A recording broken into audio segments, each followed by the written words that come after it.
आता 3 बातम्या मानहानीच्या खटल्यासंदर्भातल्या राजकारणात होणारे आरोप प्रत्यारोप सर्वसामान्य आणि माध्यमांसाठी कायमच चर्चेचा विषय ठरतात। हेच आरोप कधी कधी गंभीर वळणही घेतात। अशीच 3 प्रकरणं म्हणजे 2014 मध्ये राहुल गांधींनी संघाविषयी केलेलं वादग्रस्त वक्तव्य, 2026 मध्ये सामनामध्ये दादा भुसेनविषयी छापून आलेली बातमी आणि 2024च्या विधानसभा निवडणुकीच्या वेळी अरविंद सावंत यांनी शिवसेना नेत्या शायना एनसी यांच्याबद्दल केलेलं आक्षेपार्ह वक्तव्य। या तिन्ही प्रकरणाची सुनावणी आज पार पडली। राहुल गांधींच्या प्रकरणात आता काँग्रेस प्रदेशाध्यक्ष हर्षवर्धन सपकाळ हे जामीनदार असणार आहेत। पुढची सुनावणी मार्च मध्ये होईल। तर महात्मा गांधींच्या हत्येला संघ जबाबदार असल्याचं वादग्रस्त वक्तव्य हे राहुल गांधींनी केलं होतं।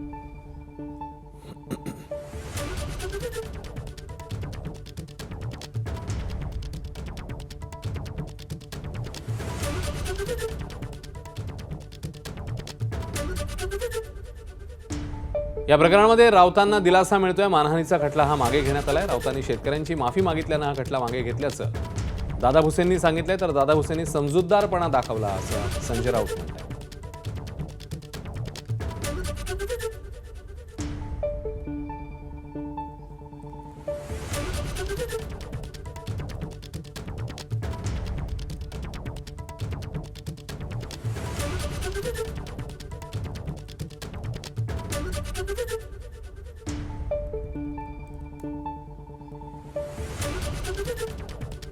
राहुल गांधींचे वकील नारायण अय्यर काय म्हणतात या संदर्भात ते पाहूया। राहुलजी भिवंडी न्यायालयात आले होते। आज त्यांच्या जामिनासाठी महाराष्ट्र प्रदेश काँग्रेस कमिटीचे जे प्रेसिडेंट आहेत हर्षवर्धन सकपाळजी, आज आम्ही त्यांचे बेलचे पेपर्स माननीय भिवंडी न्यायालयासमोर प्रस्तुत केलं आणि कोर्टाने ते ॲक्सेप्ट केलेलं आहे।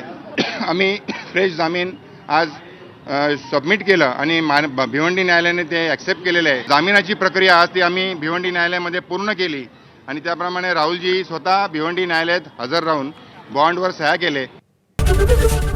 एबीपी माझा, उघडा डोळे बघा नीट।